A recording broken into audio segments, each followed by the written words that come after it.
അസ്സലാമു അലൈക്കും വറഹ്മത്തുള്ളാഹി വബറകാതുഹു. അൽഹംദുലില്ലാ അൽഹംദുലില്ലാഹി റബ്ബിൽ ആലമീൻ. വസ്സലാത്തു വസ്സലാമു അലാ റസൂലില്ലാഹ് വഅലാ ആലിഹി വഅസ്ഹാബിഹി അജ്മഈൻ. അമ്മാ ബഅദ്.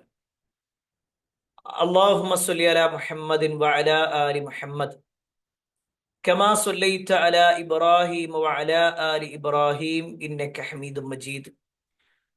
അല്ലാഹുമ്മ ബാരിക് അലാ മുഹമ്മദിൻ വഅലാ ആലി മുഹമ്മദ് كما باركت على إبراهيم وعلى آل إبراهيم إنك حميد مجيد. أعوذ بالله من الشيطان الرجيم. بسم الله الرحمن الرحيم. يا أيها الذين آمنوا اتقوا الله حق تقاته ولا تموتن إلا وأنتم مسلمون. ഏറെ സ്നേഹാദരണീയരായ സഹോദരങ്ങളെ, സഹോദരിമാരെ, സത്യവിശ്വാസികളെ, അള്ളാഹുവിന്റെ വിധിവിലക്കൽ അനുസരിച്ചുകൊണ്ടും പ്രവാചകൻ സല്ലല്ലാഹു അലൈഹി വസല്ലമയുടെ ജീവിതചര്യ പിൻപറ്റിക്കൊണ്ടും ജീവിക്കണമേ എന്ന് ആദ്യമായി എന്നോടും തുടർന്ന് നിങ്ങൾ ഓരോരുത്തരോടും ഉണർത്തുകയാണ്, വസിയ്യത്ത് ചെയ്യുകയാണ്. അള്ളാഹുവിന്റെ അപാരമായ അനുഗ്രഹത്താൽ വളരെ സുപ്രധാനമായ ഒരു വിഷയം ചർച്ച ചെയ്യുന്നതിന് വേണ്ടിയാണ് ഈ ഒരു സമയത്ത് നമ്മൾ ഒരുമിച്ച് കൂടിയിട്ടുള്ളത്. ഈ ഒരു ക്ലാസ് കേട്ടുകൊണ്ടിരിക്കുന്ന, എൻ്റെ സംസാരം കേട്ടുകൊണ്ടിരിക്കുന്നവരിൽ ഭൂരിഭാഗവും നമ്മുടെ സനാമുൽ ഖുർആൻ പാഠ്യപദ്ധതിയുടെ വക്താക്കളായിരിക്കും, അല്ലെങ്കിൽ അതിലെ പഠിതാക്കളായിരിക്കും. നമ്മൾ ഏകദേശം ഒരു മാസത്തിലധികമായി, 1.5 മാസത്തിലേറെയായി, അല്ലെങ്കിൽ തുടങ്ങിയിട്ട് ഒരു പക്ഷേ 2 മാസം തന്നെയായി നമ്മുടെ ക്ലാസ് എന്ന നിലക്ക് ആയത്തുകൾ ഇങ്ങനെ പഠിപ്പിക്കാൻ തുടങ്ങി. വളരെ സജീവമായി കൊണ്ട് തന്നെ മുന്നോട്ട് പോവുകയാണ്. അൽഹംദുലില്ലാഹ്, അല്ലാഹു സ്വീകരിക്കുമാറാവട്ടെ. സ്വാഭാവികമായിട്ടും ആയത്തുകൾ ഇങ്ങനെ പഠിച്ചു പോകുമ്പോൾ ചില പ്രതിസന്ധികൾ കടന്നു വരാറുണ്ട്. അതിൽ ഏറ്റവും പ്രധാനം, പ്രത്യേകിച്ച് ഹിഫ്ള് സംരംഭങ്ങളിലേക്കൊക്കെ പോകുമ്പോൾ മനപ്പാടമാക്കാൻ കഴിയുന്നില്ല, അല്ലെങ്കിൽ മനപ്പാടമാക്കിയത് മറന്നു പോകുകയാണ്. ഇത്തരത്തിലുള്ള പരാതികൾ പലരും പറയാറുണ്ട്. അപ്പൊ നമ്മൾ ആ ഒരു പരാതിയുടെ പരിഹാരം എന്താണ്? ഈ വിഷയത്തിൽ കൂടുതലായി അറിവുള്ള, ഇതിനെക്കുറിച്ച് കൂടുതൽ പഠിച്ചിട്ടുള്ള പണ്ഡിതന്മാര് പറഞ്ഞ വാചകങ്ങൾ വെച്ചുകൊണ്ട് കുറഞ്ഞ കാര്യങ്ങൾ, ഒരുപാട് കാര്യങ്ങളുണ്ട്, നമ്മളെല്ലാം കൂടി പറയാ എന്നുള്ളത് പ്രായോഗികമല്ലാത്തത് കൊണ്ട് തന്നെ പിന്നീട് എപ്പോഴെങ്കിലും സമയമുണ്ടെങ്കിൽ നമുക്ക് വിശദീകരിക്കാം. ഏതായിരുന്നാലും നമ്മുടെ പഠനവുമായി ബന്ധപ്പെട്ടുകൊണ്ട് നമുക്ക് ഉപകരിക്കുന്ന ചില കാര്യങ്ങൾ വളരെ കുറഞ്ഞ വാക്കുകളിലൂടെ പറയാനാണ് ഇൻഷാ അല്ലാഹ് ഇന്നത്തെ ഈ ഒരു സംസാരം കൊണ്ട് നമ്മൾ ഉദ്ദേശിക്കുന്നത്. സ്ക്രീന് കാണുന്നുണ്ടെന്ന് വിചാരിക്കുന്നു. സ്ക്രീൻ ഓക്കെ ആണോ? കാണുന്നുണ്ടോ?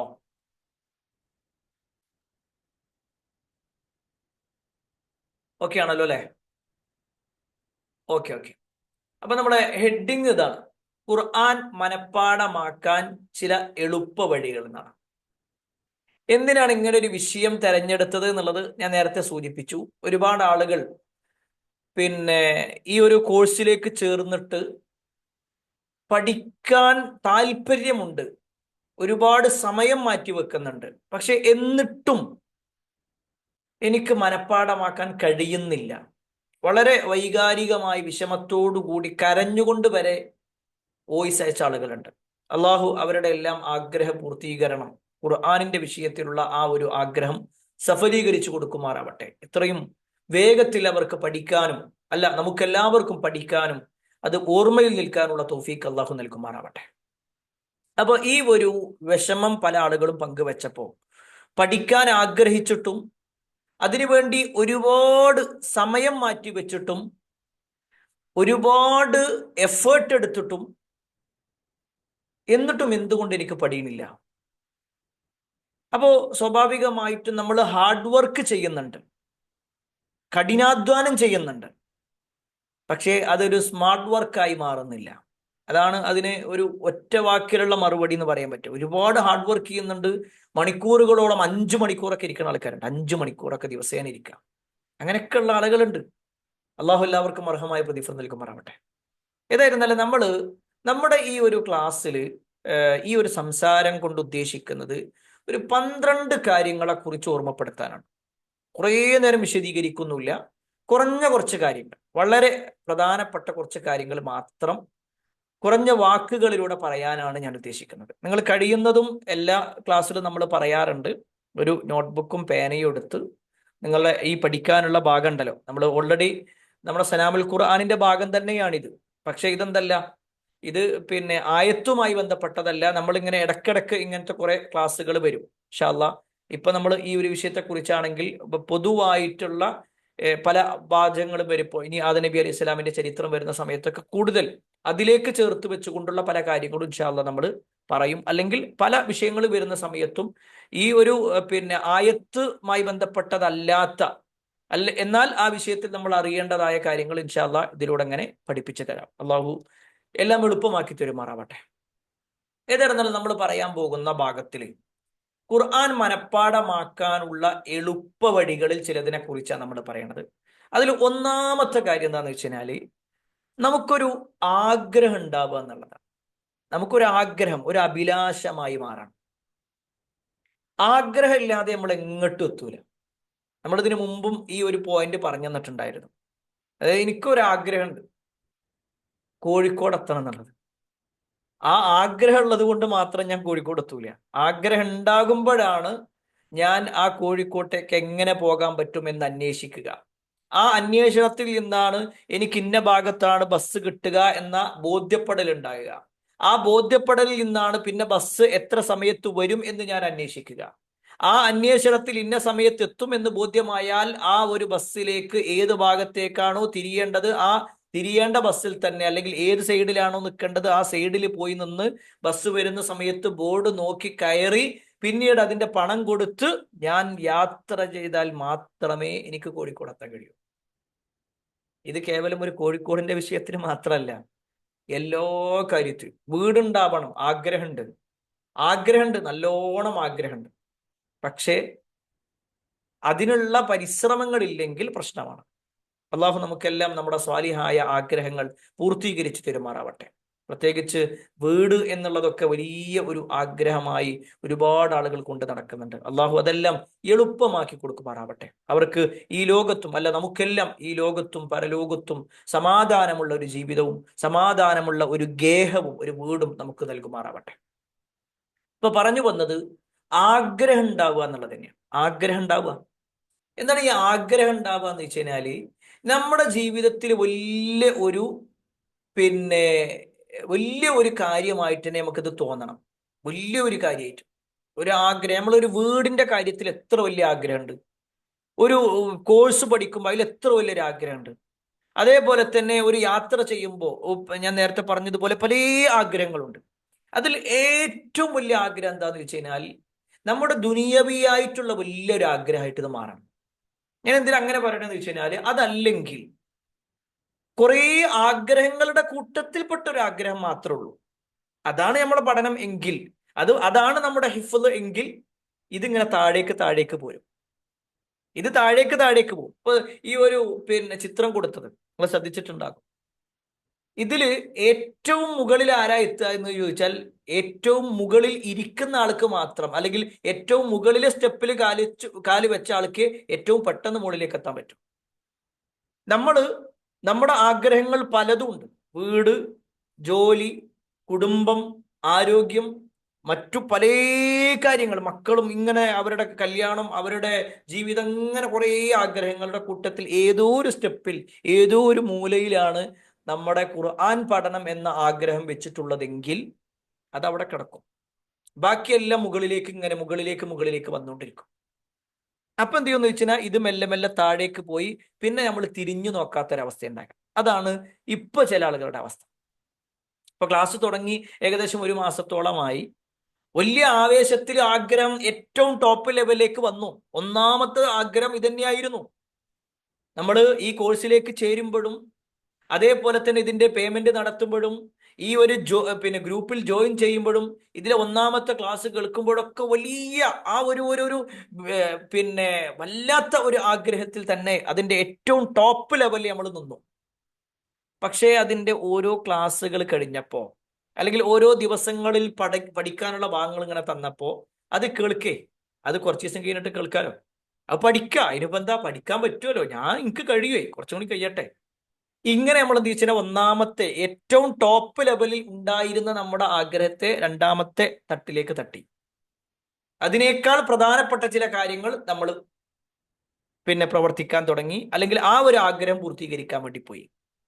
പിന്നെ രണ്ടാമത്തേൽ നിന്ന് മൂന്നാമത്തേലേക്ക് വന്നു, നാലാമത്തേലേക്ക് വന്നു, അഞ്ചാമത്തേലേക്ക് വന്നു. ഇപ്പൊ എന്താന്ന് വെച്ച് കഴിഞ്ഞാല് ഏതോ ഒരു കോണില് മാത്രം നമ്മുടെ ആഗ്രഹം നിൽക്കണം. അതുപോലെ പ്രിയപ്പെട്ടവരെ, അതുകൊണ്ട് ഒരു കാര്യമില്ല. അങ്ങനെയാണ് നിങ്ങളുടെ പഠനമെങ്കിൽ ഏറ്റവും വളരെ ലളിതമായിട്ട് പറയാൻ പറ്റുന്നതെന്നറിയോ, നിങ്ങൾ ഈ ക്ലാസ്സും നിർത്തിക്കോളിയും, നിങ്ങൾ കോഴ്സ് നിർത്തിക്കോളിയും. കാരണം എന്താണെന്ന് വെച്ച് കഴിഞ്ഞാൽ അതൊരു കാര്യമില്ല, ഒരു കാര്യമില്ലാത്തൊരു കാര്യം. കാരണം ഏതോ ഒരു സമയത്ത് എന്താ നോക്കട്ടെ, എൻ്റെ എല്ലാ തിരക്കുകളൊക്കെ മാറ്റി വെച്ചുകൊണ്ട്, അങ്ങനെയല്ല. നമ്മുടെ ഏറ്റവും വലിയൊരു ആഗ്രഹമായിട്ട് നമ്മളെ മനസ്സിൽ ഇങ്ങനെ ഉണ്ടാവണം, സൂറത്ത് ബക്കറ മുഴുവനായിട്ട് പഠിക്കുന്ന ഒരാളായി ഞാൻ മാറണം. എൻ്റെ ഏറ്റവും വലിയ ആഗ്രഹം എന്താ നിങ്ങൾക്ക് അറിയോ എന്ന് പറഞ്ഞിട്ട് നമുക്കൊരാളോട് പറയാൻ പറ്റുന്ന ഒരു ആഗ്രഹം ഏതാന്ന് വെച്ച് കഴിഞ്ഞാൽ, എനിക്ക് ഖുർആൻ ഉണ്ടല്ലോ അത് ഹാഫിളാകണം എന്നുള്ളത് എൻ്റെ വലിയൊരു ആഗ്രഹം. ഞാൻ കേവലം സൂറത്ത് ബക്കറിന്റെ വിഷയത്തിൽ മാത്രമല്ല പറയുന്നത്, ഒരു ഹാഫിളാവുക എന്നുള്ളത് അതിന് കഴിയും. ഒരു പക്ഷേ ഈ അടുത്ത് നമ്മൾ ഒരു 65-70 വയസ്സുള്ള ഒരു പിതാവിന്റെ സംസാരം നമ്മൾ കേട്ടു. അദ്ദേഹം വാപ്പയാണ്, വല്ലിപ്പയാണ്. പക്ഷേ ദിവസങ്ങളും മാസങ്ങളും വർഷങ്ങളും എടുത്തുകൊണ്ട് അദ്ദേഹം പഠിച്ചു. 65-70 വയസ്സുള്ള ഒരാൾ ഇരുന്ന് ഖുർആൻ പഠിക്കുക എന്ന് പറഞ്ഞാൽ അത് ഏതെങ്കിലും സ്വഹാബിന്റെ കാര്യം എന്നല്ല ഞാൻ പറയണത്. ഞാൻ പാലക്കാട് ജില്ലക്കാരനായ ഒരു വ്യക്തിന്റെ കാര്യമാണ് പറയുന്നത്. എനിക്ക് വളരെ പരിചയമുള്ള ഒരാളുടെ കാര്യമാണ് പറയണത്. ഒരു പക്ഷേ അദ്ദേഹത്തിന്റെ വീഡിയോ നിങ്ങൾ കണ്ടിട്ടുണ്ടോ, യൂട്യൂബിലുണ്ട്. അദ്ദേഹം എങ്ങനെയാണ് പഠിച്ചതെന്നൊക്കെ. വർഷങ്ങളെടുത്തു അദ്ദേഹം പഠിക്കാൻ. പക്ഷേ അദ്ദേഹത്തിന്റെ ആ ഒരു ആഗ്രഹം ഉണ്ടല്ലോ, ആ ആഗ്രഹം അള്ളാഹു പൂർത്തീകരിച്ചു കൊടുക്കുക. അപ്പൊ ഇവിടെ നിങ്ങളുടെ പ്രായം ഇവിടെ ഒരു പ്രശ്നമേ അല്ല. നിങ്ങൾ 65 വയസ്സായി, 70 വയസ്സായി, ഒരു പക്ഷേ സ്ത്രീകളെക്കാൾ കൂടുതൽ ചിന്തകളും ടെൻഷനും ഉള്ള ആൾക്കാർ പുരുഷന്മാരാണ്, അല്ലെ, പല കാര്യങ്ങളെ കുറിച്ചും. അങ്ങനെയുള്ള ഒരു പുരുഷന്റെ കാര്യം ഞാൻ ഇപ്പൊ പറയണേ.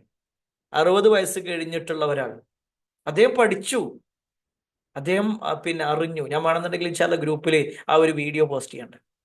ഞാൻ പറഞ്ഞു വന്നതിന്റെ ചുരുക്കം, നമുക്ക് ആഗ്രഹം എന്നുള്ളത് കേവലം നാവിൽ ഒതുങ്ങാതെ, അത് നമ്മുടെ ഏറ്റവും വലിയ ആഗ്രഹം എന്താണെന്ന് വെച്ച് കഴിഞ്ഞാൽ, ഈ ദുനിയാവിൽ എൻ്റെ ആഗ്രഹം എനിക്ക് ഖുർആൻ മുഴുവനായിട്ട് പഠിക്കണം എന്നുള്ള ആ ഒരു തരത്തിലേക്ക് നമ്മൾ എത്തണം. ഇതാണ് ഒന്നാമത്തെ കാര്യം. ഒന്നാമത്തെ കാര്യം ഇതാണ്. രണ്ടാമത്തെ കാര്യം എന്താണെന്നറിയോ? രണ്ടാമത്തെ കാര്യം, ആഗ്രഹം മാത്രം പോരാ, അതിന് നിരന്തരമായ പ്രാർത്ഥന ഉണ്ടാവണം. നിരന്തരമായി പ്രാർത്ഥിക്കുക. പ്രാർത്ഥിക്കുക എന്നല്ല പറയണ്ടേ, നിരന്തരമായി പ്രാർത്ഥിക്കുക. നമ്മള് പിന്നെ ഖുർആനുമായിട്ട് നമ്മളെ ബന്ധം അറിയാൻ വേണ്ടി മാത്രം പറയാട്ടോ, ഇതൊരു കുറ്റപ്പെടുത്തലിന്റെ വാക്കല്ല. ഇന്നിപ്പോ നമ്മൾ രാവിലെ എഴുന്നേറ്റത് ഈ സമയം വരെ, ഇന്ന് എത്ര തവണ നമ്മള് റബ്ബേ എന്നെ ഒരു ഖുർആനിനെ കുറിച്ച് കൂടുതൽ അറിയുന്ന, ഖുർആനിൽ ഒരുപാട് അറിവുള്ള, ഒരു അവഗാഹമുള്ള ഒരാളാക്കി എന്നെ നീ മാറ്റണേന്ന് നമ്മൾ എത്ര തവണ പ്രാർത്ഥിച്ചിട്ടുണ്ടാകും? എത്ര തവണ എന്ന് പോട്ടെ, ഒരു തവണയെങ്കിലും, ഒരൊറ്റ തവണയെങ്കിലും ആത്മാർത്ഥമായിട്ട് റബ്ബേ എന്നെ ഈ ഖുർആനിൽ നല്ല അറിവുള്ള ഒരു ഹാഫിളായി, ഒരു ഹാഫിളത്താക്കി എന്നെ നീ മാറ്റണേ എന്ന് ആത്മാർത്ഥമായിട്ട് നമ്മൾ ഒരു തവണയെങ്കിലും പ്രാർത്ഥിച്ചിട്ടുണ്ട്. ഇന്ന് സുബഹ് നമസ്കാരം കഴിഞ്ഞിട്ടും നമ്മൾ പല പ്രാർത്ഥനകൾ നടത്തിയിട്ടുണ്ട്. ലോഹറിന് ശേഷവും നമ്മൾ പ്രാർത്ഥിച്ചിട്ടുണ്ട്, മഗ്‌രിബിന് ശേഷവും ഒക്കെ, ഇശാന് ശേഷം ഒക്കെ പ്രാർത്ഥിച്ചിട്ടുണ്ട്. പക്ഷേ ഇത് വലിയ ഒരു ആഗ്രഹമായി നമ്മൾ കൈകൾ ഉയർത്തിക്കഴിഞ്ഞ ഹംദും സ്വലാത്തും ചൊല്ലിക്കഴിഞ്ഞാൽ ആദ്യം ചോദിക്കുന്നത്, പറഞ്ഞു കഴിഞ്ഞാൽ സ്വർഗത്തിലുള്ള സ്ഥാനം ചോദിച്ചു കഴിഞ്ഞാൽ, പിന്നെ ഈ ദുനിയാവിൽ റബ്ബേ എൻ്റെ ആഗ്രഹം എന്ന് പറഞ്ഞു കഴിഞ്ഞാൽ എൻ്റെ വീടും ഇതൊക്കെ ഉണ്ട്, പക്ഷെ അതിനേക്കാൾ എനിക്ക് വലുത് എന്താണെന്നറിയോ? ഇന്നെ ഒരു ഹാഫിളാക്കി മാറ്റണം, ഖുർആനുമായിട്ട് എനിക്ക് നല്ല ഒരു ബന്ധം ഉണ്ടാക്കണം റബ്ബേ. ഇങ്ങനെ ഒരു പ്രാർത്ഥന പ്രിയപ്പെട്ടവരെ നമ്മൾ നടത്തിയിട്ടുണ്ടോ എന്ന് എന്ത് ചെയ്യണം, നമ്മൾ സ്വയം ഒന്ന് പരിശോധിക്കാം. നമ്മൾ സ്വന്തത്തോടൊന്ന് ചോദിക്കുക, സ്വന്തത്തോട് മാത്രം ചോദിക്കുക, വേറെ ആരോടും നമ്മൾ പറയണ്ട. നമ്മളതിന് റെഡി ആയിട്ടുണ്ടോ എന്നാണ്. അവിടെയാണ് ശരിക്ക് നമ്മളെ ആഗ്രഹം എവിടെ നിൽക്കണു എന്ന് മനസ്സിലാവും. ഞാൻ നേരത്തെ പറഞ്ഞതുപോലെ കുറേ ആഗ്രഹങ്ങളുടെ കൂട്ടത്തിൽ ഒരു ആഗ്രഹം, കുറേ പ്രാർത്ഥനകളുടെ കൂട്ടത്തിൽ ഒരു പ്രാർത്ഥന, അങ്ങനെ ആയ പോരാ. ആ പ്രാർത്ഥന എന്ന് പറഞ്ഞാൽ നമ്മുടെ കൽബിൽ നിന്നിട്ട് വരണം. നമ്മുടെ കൽബിൽ നിന്ന്, ഹൃദയത്തിൽ നിന്ന് വരണം.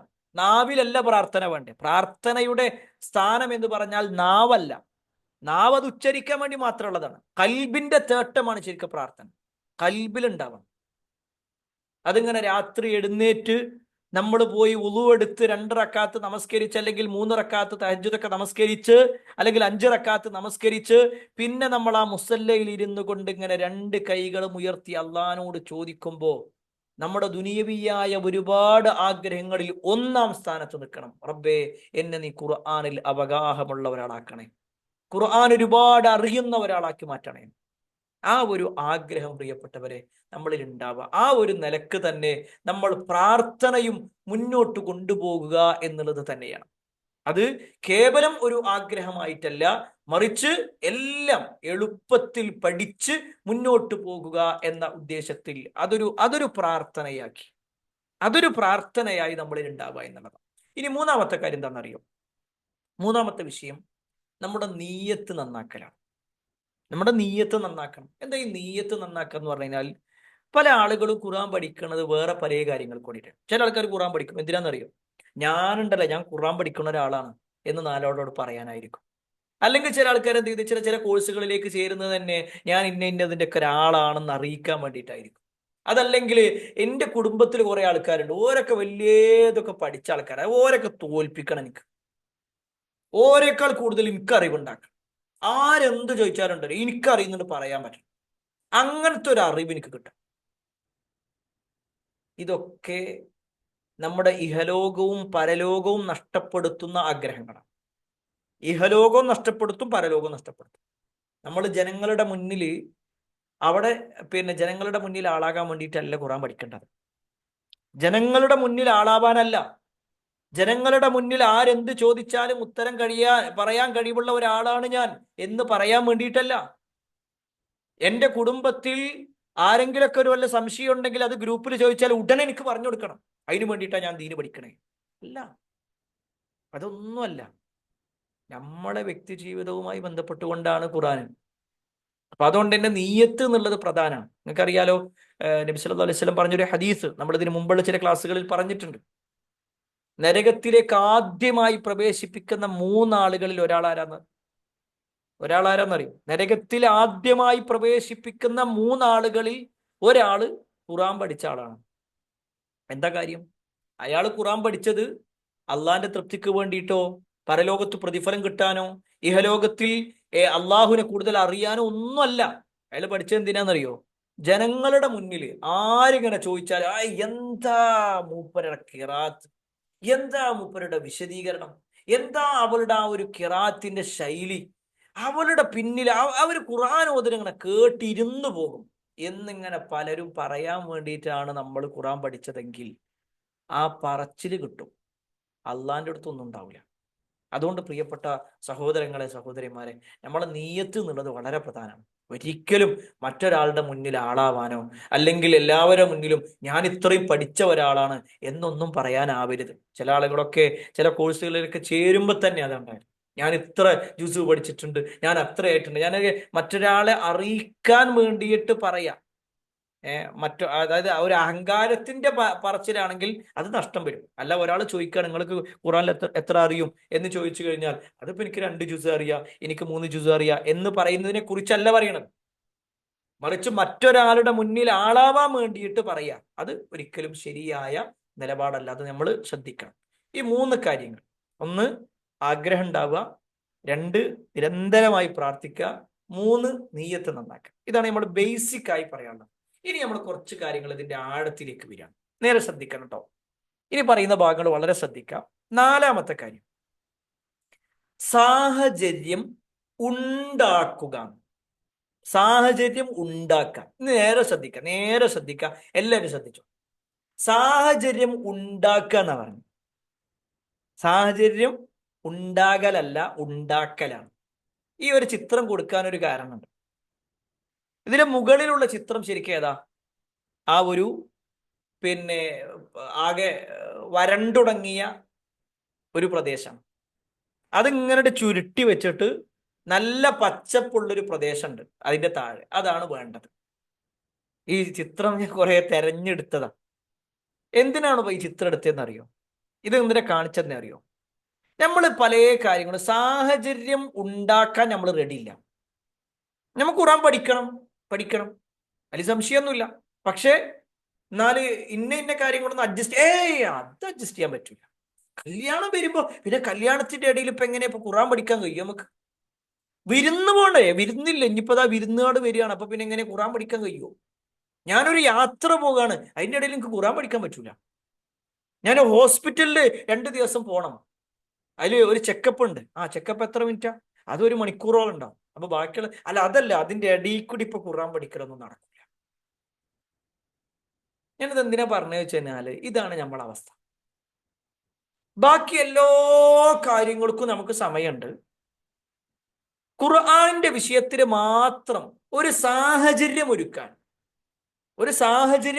അതായത് സാഹചര്യം ഒരുക്കുക എന്ന് പറഞ്ഞു കഴിഞ്ഞാൽ ഒരു ഒരു ഒരു അഡ്ജസ്റ്റ്മെന്റ് ചെയ്ത് പോയാൽ മതി.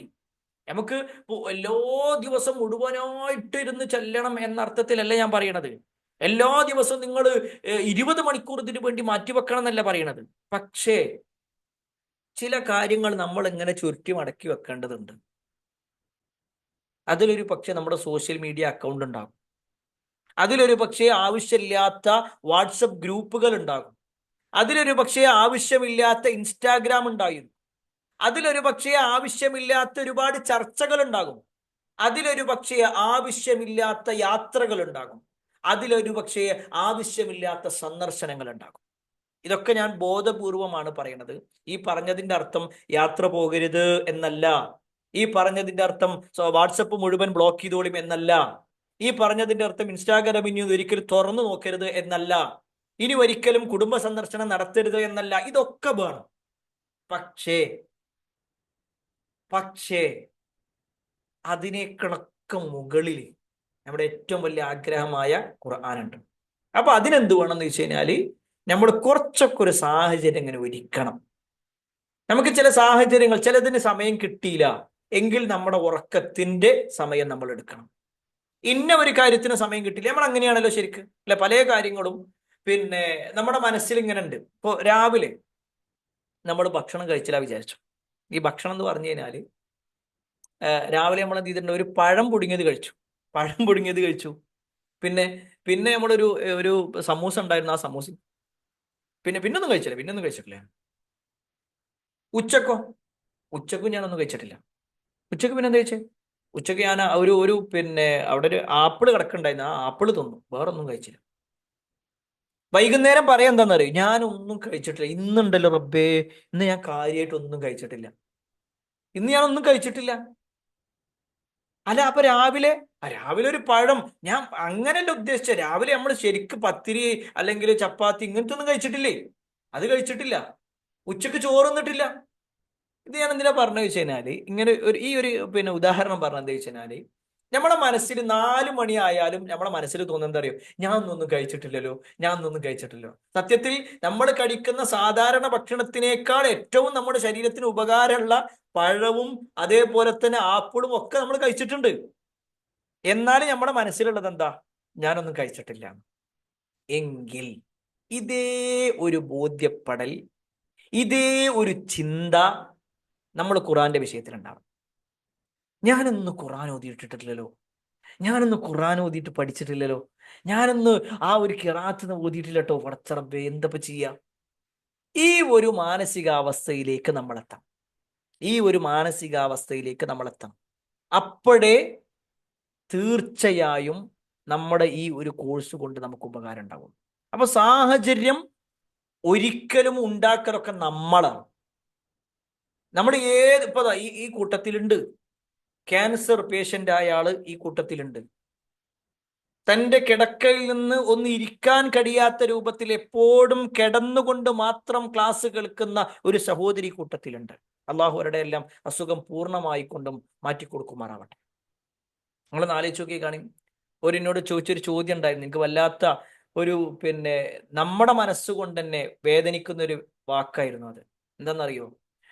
നമ്മളിതിൽ ക്ലാസ്സിൽ പറഞ്ഞിരുന്നു, കിടന്നുകൊണ്ട് കേൾക്കരുത്, നിങ്ങൾ എന്തായാലും ഒരു ദീനിയായ സദസ്സാണ്, നിങ്ങൾ എന്തായാലും ഇരുന്ന് കേൾക്കണം എന്ന് പറഞ്ഞപ്പോൾ ആ സഹോദരി അയച്ച വോയിസ് എന്താ വെച്ചാൽ, എനിക്കിങ്ങനെ ശാരീരികമായ പ്രയാസമുണ്ട്, ഡിസ്കിന് കംപ്ലൈന്റ് ആണ്, ഞാൻ കിടത്തത്തിലാണുള്ളത്, എനിക്ക് കുറെ നേരം ഇരിക്കാൻ കഴിയൂല, ഞാൻ കിടന്നുകൊണ്ട് കേൾക്കാൻ പറ്റോ ഇല്ലേ, അതിൽ അള്ളാഹിന്റെ അടുക്കൽ എനിക്ക് കുറ്റം കിട്ടോ ഇല്ലേ എന്നുള്ള ഒരു ആശങ്കയോട് കൂടിയുള്ള ചോദ്യം ചോദിച്ചേ.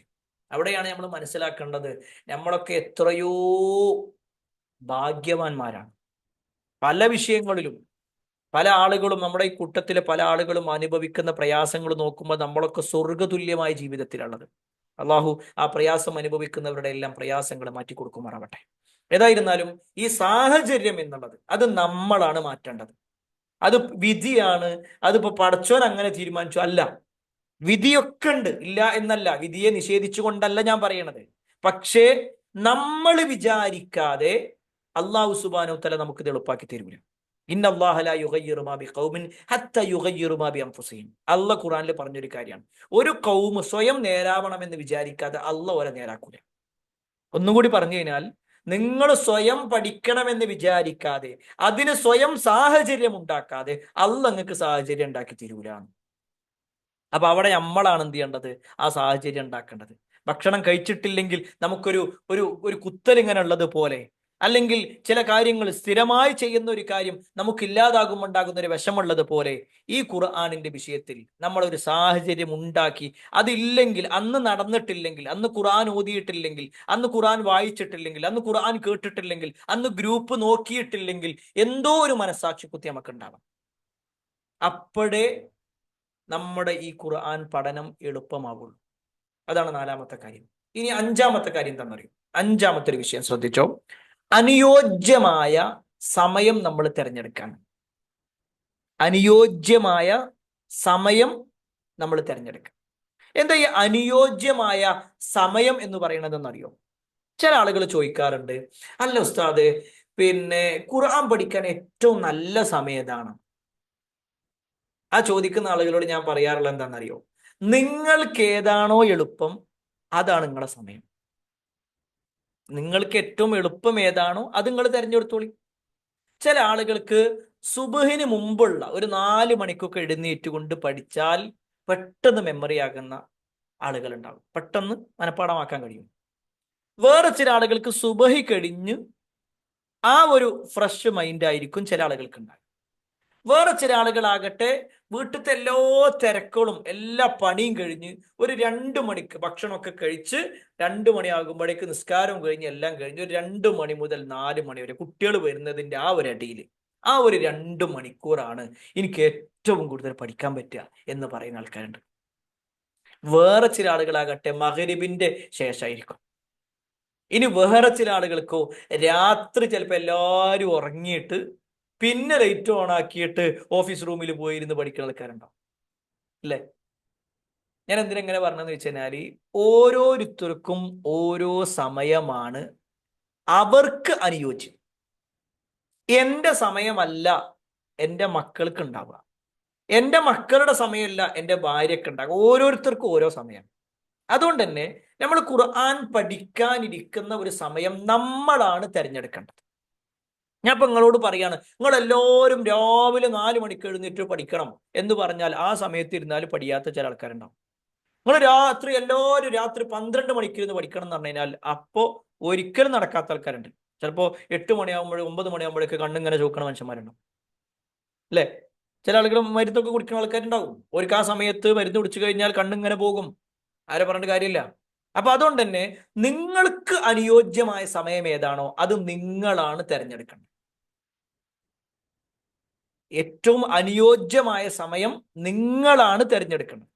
അതേപോലെ തന്നെയാണ് സമയം എന്ന് പറയുന്നത് പോലെ തന്നെയാണ് സ്ഥലം എന്നുള്ളത്. എവിടെ ഇരുന്നിട്ടാ പഠിക്കണ്ടേ? ചില ആൾക്കാരൊരു പ്രശ്നം കൂടി പറഞ്ഞുതരാം. എല്ലാവരും സംസാരിക്കണിന്റെ അടിയിൽ ഇരുന്നിട്ട് ഖുർആൻ കൊടുക്കും, എന്നിട്ട് ഇരുന്ന് ഇങ്ങനെ പോതും. കുട്ടികൾ അവിടെ വർത്തമാനം പറയുന്നുണ്ട്, മറ്റേ ആൾക്കാർ വർത്തമാനം പറയുന്നുണ്ട്, ആരൊക്കെയോ ഫോൺ വിളിക്കുന്നുണ്ട്, ആരോ TV ഓൺ ആക്കിയിട്ടുണ്ട്, ആരോ മൊബൈൽ ഓൺ ആക്കിയിട്ടുണ്ട്. ഇങ്ങനെ ഇതിന്റെ അടിയിലിരുന്ന് വായിക്കാം, എന്നിട്ട് പറയാം എന്താന്ന് അറിയാം, എനിക്ക് പഠിക്കണില്ല അറിയാം. അപ്പൊ എങ്ങനെ പഠിക്കുക? അവിടെ നമ്മളൊരു സ്ഥലം തിരഞ്ഞെടുക്കണം. ആ സ്ഥലം തിരഞ്ഞെടുക്കുന്നതും ശ്രദ്ധിക്കുക. എന്നും ഒരേ സ്ഥലത്തല്ല ഇരിക്കേണ്ടത്. നേരെ ശ്രദ്ധിക്കുക, ഞാൻ ഈ പറയുന്ന കാര്യം ശ്രദ്ധിക്കുക. എന്നും ഒരേ സ്ഥലത്തല്ല ഇരിക്കേണ്ടത്. നിങ്ങളുടെ വീട്ടിലൊരു സോഫ ഉണ്ടാകും, അല്ലെങ്കിൽ ഒരു ചെയർ ഉണ്ടാകും. ആ ചെയർമ തന്നെ എപ്പോഴും ഇരുന്നു കൊണ്ടല്ല പഠിക്കട്ടെ, ഇടക്കൊന്ന് മാറിയിരിക്കണം. എന്താന്ന് വെച്ച് കഴിഞ്ഞാൽ നമ്മുടെ മെമ്മറിക്ക് ഒരു പ്രത്യേകത ഉണ്ട്. നമ്മൾ ചില ഒരു പാട്ടുകൾ കേൾക്കണം വിചാരിച്ചു, ഒരു പാട്ടുകൾ കേൾക്കണം, ഒരു പാട്ടുകൾ ഓർക്കണ സമയം ഇന്ന പാട്ടുകൾ കേൾക്കുമ്പോൾ അത് ഞാൻ അന്നുണ്ടല്ലോ, അന്ന് ആ ബസ്സിൽ പോകുമ്പോഴാണ് ഞാൻ ഈ പാട്ട് കേട്ടത്. അല്ലെങ്കിൽ ഞാൻ അന്നുണ്ടല്ലോ കുട്ടികളുടെ ഒരു പരിപാടിക്ക് പോയ സമയത്ത് ഒരു കുട്ടി പാട്ട് പാടി, എനിക്ക് ഇപ്പോഴും ഓർമ്മ ഉണ്ടായി. കാരണം എന്താ വെച്ച് കഴിഞ്ഞാല് ആ സ്ഥലമാണ് നമ്മുടെ മെമ്മറിയിലേക്ക് വന്നത്. ആ പാട്ടിനേക്കാൾ ആ പാട്ടിന്റെ കൂടെ ആ സ്ഥലം കൂടി നമ്മുടെ മെമ്മറിയിലേക്ക് കയറി. ഇതേപോലെ നമ്മുടെ പഠനം ഒരേ സ്ഥലത്ത് ഒരേപോലെ ഇരുന്ന് പഠിക്കുന്നതിന് പകരം ഒരു ദിവസം നമ്മൾ ഓഫീസ് റൂമിൽ ഒരു ഭാഗത്താണെങ്കിൽ വേറൊരു ദിവസം വേറൊരു ഭാഗത്ത് പോയിരിക്കാം, വേറൊരു ദിവസം നമ്മൾ റൂമിൽ പോയിരിക്കാം. അല്ല, ഇനി ഒരാൾക്ക് ഒരേ സ്ഥലത്ത് ഇരുന്നാലാ പഠിക്കുന്നുണ്ടെങ്കിൽ അയാളുടെ ഇഷ്ടം, അയാൾക്ക് അങ്ങനെ തന്നെ മുന്നോട്ട് പോകാം. ഞാൻ പൊതുവേ പറയുന്നത് ഒന്നിങ്ങനെ മാറിയിരിക്കുക, ഒന്ന് സിറ്റ് ഔട്ട് പോയിരിക്കുക, അല്ലെങ്കിൽ ഒന്ന് അപ്സ്റ്റെയർ പോയിരിക്കുക, അല്ലെങ്കിൽ വേറെ ഏതെങ്കിലും റൂമിൽ പോയിരിക്കുക. ഇങ്ങനെ എന്ത് ചെയ്യാന്ന് വെച്ചാൽ അങ്ങനെ മാറിയിരിക്കുമ്പോൾ ഉണ്ടാകുന്ന ഒരു ഹൈറ് നമ്മുടെ മെമ്മറി പെട്ടെന്ന് ഇങ്ങനെ അതിലേക്ക് ക്യാച്ച് ചെയ്യും. അതുകൊണ്ട് തന്നെ അനുയോജ്യമായ സ്ഥലവും സമയവും നമ്മൾ തിരഞ്ഞെടുക്കുക. അതാണ് 5ാമത്തെ കാര്യം. ഞാൻ കുറച്ച് വേഗത്തിലാക്കാം. 6ാമത്തെ കാര്യം കേട്ടോളി. 6ാമത്തെ കാര്യം എന്താ വെച്ചാൽ ഒരു ഖുർആൻ കൊണ്ട് മാത്രം പഠിക്കാന്ന. എന്താ അങ്ങനെ പറയണത്? പിന്നെ 2 ഖുർആൻ ഉണ്ടാവും ആർക്കെങ്കിലും, അല്ലേ? ചിലപ്പോൾ ആ ചോദ്യം വന്നിട്ട് മനസ്സിൽ ഇങ്ങനെ ഉണ്ടാവും ചില ആളുകൾക്ക്. ഒരു ഖുർആൻ കൊണ്ട് മാത്രം പഠിക്കാന്ന് പറഞ്ഞാല് ഇപ്പൊ വീട്ടിൽ ചിലപ്പോൾ 4 ഖുർആൻ ഉണ്ടെന്ന് വിചാരിച്ചു, 4ഉം 4 രൂപത്തിലായിരിക്കും ഉണ്ടാകാം. എല്ലാ ഖുർആനും ഒരേപോലെ അല്ല. ഞാൻ നിങ്ങൾ ഒന്നുകൂടി പറയാം. ചില ആളുകളുടെ ഫോണിൽ തന്നെ ചില ഖുർആൻ ഉണ്ടാകും, അതും അയാൾ വീട്ടിൽ ഉപയോഗിക്കുന്ന ഖുർആനും തമ്മിൽ വ്യത്യാസം ഉണ്ടാകും. ചില ആളുകൾ എന്ത് ചെയ്യുന്ന വെച്ചാൽ പരിഭാഷ വെച്ചുകൊണ്ടായിരിക്കും പഠിക്കുക. വേറെ ചില ആളുകൾ തഫ്സീർ വെച്ചിട്ടായിരിക്കും പഠിക്കുക. വേറെ ചില ആളുകളാവട്ടെ വെറും ഖുർആൻ വെച്ചുകൊണ്ട് പഠിക്കുക. നിങ്ങൾക്ക് ഏതാണോ പഠിക്കാൻ കഴിയുന്നത് അത് വെച്ചാണ് നിങ്ങൾ പഠിക്കേണ്ടത്. ഇന്ന ഖുർആൻ എന്നല്ല ഞാനിത് പറയുന്നത്. ഒരു ഖുർആൻ കൊണ്ട് മാത്രം പഠിക്കാന്ന് പറയാനുള്ള ഒരു ഉദാഹരണം കാണിച്ചു തരാം. അപ്പൊ ഈ ഒരു ചിത്രങ്ങൾ കാണുന്നുണ്ടെന്ന് വിചാരിക്കുന്നു. 2 ഖുർആനാണത്. സൂറത്തുൽ കഹ്ഫാണ് 2ലും കൊടുത്തിട്ടുള്ളത്. 2ലുള്ള നോക്കിയേക്ക്, അൽഹംദുലില്ലാഹില്ലദി അൻസല അലാ അബ്ദിൽ കിതാബ വലം യജഅൽ ലഹു ഇവജ. ഈ വലതു ഭാഗത്തുള്ള ഇതില് പകുതിക്ക് ശേഷമാണ് സൂറത്തുൽ കഹ്ഫ് വരുന്നത്. അല്ല, പകുതിക്ക് ശേഷമാണ്, പകുതിക്ക് വെച്ചിട്ടാണുള്ളത്. അതിലെ ആയത്ത് നോക്ക്, 1ാമത്തെ ആയത്ത് ഒറ്റ വരിയാണ്. ഇനി എൻ്റെ ഇടതു ഭാഗത്തുള്ളത് നോക്കിക്കഴിഞ്ഞാലോ, അവിടെ തുടക്കത്തിലാണ് ഈ സൂറത്ത് വരുന്നത്. അതിലാകട്ടെ 1ാമത്തെ ആയത്ത് ഒരു വരിയുണ്ട്, പിന്നെ അടുത്ത വരിയിൽ കുറച്ചും കൂടി ഉണ്ട്. എന്തിനാണ് ഞാനിത് പറയണതെന്ന് ചോദിച്ചാൽ, നിങ്ങൾ കുറെ കാലം ആദ്യത്തെ ഈ വലതു ഭാഗത്തുള്ള ഖുർആൻ വെച്ചിട്ട് ഇങ്ങനെ വായിക്കും. പിന്നെ കുറച്ച് ദിവസം കഴിഞ്ഞിട്ട് അത് വേണ്ട നമുക്ക് ഇത് എടുക്കാന്ന് പറയുമ്പോൾ നിങ്ങളുടെ മൈൻഡ് ആകെ ക്ലാഷ് ആയി. അതുകൊണ്ട് തന്നെ എപ്പോഴും ഒരു ഖുർആൻ മാത്രം എടുക്കാൻ നോക്കുക. അത് നിങ്ങൾ മൊബൈലിൽ ഓതുകയാണെങ്കിലും ശരി, അതേപോലെ തന്നെ നിങ്ങൾ പിന്നെ എന്താ പറയാ നമ്മൾ ടാബിൽ ഓതുകയാണെങ്കിലും ശരി, അതല്ല നിങ്ങൾ പരിഭാഷ എടുത്ത് വായിക്കുകയാണെങ്കിലും ശരി, തഫ്സീർ എടുത്ത് നോക്കുകയാണെങ്കിലും ശരി, ഏതിലാണെങ്കിലും ശരി ഈ പറഞ്ഞ രൂപത്തിലാണ് നിങ്ങൾ ചെയ്യേണ്ടത്. അതല്ല എങ്കിൽ എന്ത് ചെയ്യുമെന്ന് വെച്ച് കഴിഞ്ഞാൽ സ്വാഭാവികമായിട്ടും നിങ്ങളുടെ മൈൻഡ് ആകെ പ്രശ്നമാകുന്ന ഒരവസ്ഥ ഉണ്ടാകാം. നിങ്ങൾക്ക് എന്ത് ചെയ്യൂല, ഇത് കൃത്യമായിട്ട് മുന്നോട്ട് കൊണ്ടുപോകാൻ കഴിയാത്തൊരവസ്ഥ, മനഃപ്പാടമാക്കാൻ കഴിയാത്തൊരവസ്ഥ ഉണ്ടാകും. അതുകൊണ്ട് തന്നെ ഈ ഒരു കാര്യം ശ്രദ്ധിക്കുക. ഒരു ഖുർആൻ മാത്രം എടുക്കുക, ഒറ്റ ഖുർആൻ. നിങ്ങൾ ഏതാണോ ഇപ്പോൾ മദീനത്ത് നിന്ന് വരുന്ന ഖുർആൻ ഉണ്ടാവും, ഇപ്പോൾ ഈ ഇതിലുള്ള വലതു ഭാഗത്തുള്ള ഖുർആൻ സ്ഥിരമായിട്ട് ഇതാണ് നിങ്ങൾ ഓതുന്നതെങ്കിൽ ഇത് മാത്രം എടുക്കാൻ പാടും. അതും കൂടി എടുത്തു കഴിഞ്ഞാൽ നിങ്ങൾക്ക് ആകെ തെറ്റുന്നൊരവസ്ഥയാണ് ഉണ്ടാകുക. അതുകൊണ്ടാണ് ഇങ്ങനെ തന്നെ പറയണത്. ഇനി പിന്നെ വേറൊരു ഖുർആൻ ഉണ്ട് ശരിക്കും, തജ്വീദൊക്കെ ഉള്ള, അതിലെ കളറൊക്കെ വ്യത്യാസത്തിൽ ഇങ്ങനെ കൊടുത്തിട്ടുള്ള, ഓരോ തജ്വീദിന്റെ അക്ഷരങ്ങളൊക്കെ വ്യത്യാസത്തിൽ കൊടുക്കുന്ന ഖുർആൻ ഉണ്ട്. അത് നിങ്ങൾക്ക് വേണമെന്നുണ്ടെങ്കിൽ ആമസോണിലൊക്കെ പിന്നെ വാങ്ങാൻ കിട്ടുന്നതാണ്. വേണ്ടവർക്ക് വേണമെങ്കിൽ വാങ്ങാം, അതിൽ തന്നെ വായിക്കണം എന്നൊന്നും ഞാൻ പറയണില്ല. നിങ്ങൾക്ക് ഏറ്റവും കംഫേർട്ട് ആയിട്ടുള്ളത് ഏതാണോ, നിങ്ങൾക്ക് ഏറ്റവും എളുപ്പത്തിൽ പഠിക്കാൻ കഴിയുന്നത് ഏതാണോ അത് വെച്ചുകൊണ്ട് നിങ്ങൾ എന്ത് ചെയ്യുക, വായിക്കാൻ നോക്കുക. അടിക്കടി ഖുർആൻ മാറ്റരുത്. ഖുർആൻ മാറ്റാൻ തുടങ്ങിക്കഴിഞ്ഞാൽ, അല്ലെങ്കിൽ ഖുർആനിൽ നിന്ന് പരിഭാഷയിൽ നിന്ന് തഫ്സീറിലേക്ക് ഇങ്ങനെ മാറി മാറി പോകുകയാണെന്നുണ്ടെങ്കിൽ നമ്മുടെ മെമ്മറി കുറയാണ് ചെയ്യുക, പഠിയൂല. നമുക്ക് ഇടക്കിടക്ക് തെറ്റിപ്പോകുന്ന ഒരവസ്ഥ ഉണ്ടാകും. ഓക്കെ, ഇനി 7ാമത്തേത് ഒരു മെത്തേഡാണ് പറയണത്. പണ്ഡിതന്മാർ എണ്ണിയിട്ടുള്ള ഒരു മെത്തേഡ്. ഖുർആന് ഒരാൾക്ക് മനസ്സിലാകാന്, ഖുർആൻ ഒരാൾക്ക് ഹിഫ്ളാകാന് അയാൾ ചെയ്യേണ്ട ഒരു കാര്യമാണ് ആവർത്തിച്ച് കേൾക്കുക, ആവർത്തിച്ച് കേൾക്കുക, ആവർത്തിച്ച് ഓതുക. അതിൽ തന്നെ ഒരു 20ന്റെ കണക്ക് ഒട്ടുമിക്ക പണ്ഡിതന്മാർ പറഞ്ഞിട്ടുണ്ട്. 20ന്റെ ഒരു കണക്കുണ്ട്. എന്താ 20ന്റെ കണക്കാണ്? 20 തവണ നിങ്ങൾ ഖുർആൻ കേൾക്കുകയാണെങ്കിൽ, ഒരായത്ത് 20 തവണ കേട്ടാൽ അത് നിങ്ങൾക്ക് പഠിക്കുന്ന. അപ്പൊ ചില ആൾക്കാർ പറയും, ഞാൻ 20 ഞാൻ 40 വട്ടം കേട്ടു എന്നിട്ടും എനിക്ക് പഠിഞ്ഞിട്ടില്ല. അതിന്റെ കാരണം എന്താണെന്നറിയോ? ഞാൻ നേരത്തെ പറഞ്ഞതാ കാരണം. നിങ്ങൾ എല്ലാവരുടെ ഇടയിൽ ഇരുന്ന് വർത്താനത്തിന്റെ ഇടയിൽ ഇങ്ങനെ ഹെഡ്സെറ്റ് വെച്ചിട്ടുണ്ടാകും. എന്നിട്ട് ഇതിന്റെ ഇടയിൽ വർത്താനം, ആ കുട്ടിയെ അതുകൊണ്ട് മാറ്റി വെച്ചാ, ആ പഞ്ചസാര കൊണ്ട് എടുത്തു വന്നാ, ഈ ഒരു പിന്നെ അതുകൊണ്ട് മാറ്റി വെച്ചാ, ആ ഒരു സോഫ നീക്കിക്ക, ഇതൊക്കെ ഇതിന്റെ അടിയിൽ കൂടെ പറയണേ. ഏയ്, നമ്മള് ഖുർആൻ കേൾക്കണീന്റെ അടിയിൽ അപ്പൊ ഇതൊക്കെ നടക്കണേ. അങ്ങനെ കേട്ടിട്ട് കാര്യമില്ല. കേൾക്കേണ്ട രൂപം എങ്ങനെയെന്ന് പറഞ്ഞുതരാം. നിങ്ങളെ ഖുർആൻ മുന്നിൽ വെക്കുക, ഖുർആൻ മുന്നിൽ വെക്കുക. എന്നിട്ട് കേൾക്കേണ്ട ആയത്ത് ഏതാണോ ആ ആയത്ത് മാത്രം നിങ്ങൾക്ക് ആവർത്തിച്ച് ആവർത്തിച്ച് കേൾക്കാൻ പറ്റുന്ന സൗകര്യമുണ്ട്. ഞാൻ വേണമെന്നുണ്ടെങ്കിൽ ആ ഒരു ആപ്പ് നിങ്ങൾക്ക് പരിചയപ്പെടുത്തി തരാം. നമ്മുടെ QMT എന്ന് പറയുന്ന ഒരു ആപ്പ് ഉണ്ട്, നിങ്ങൾക്ക് അറിയും എന്ന് വിചാരിക്കുന്നു. ആ ഒരു ആപ്പിൽ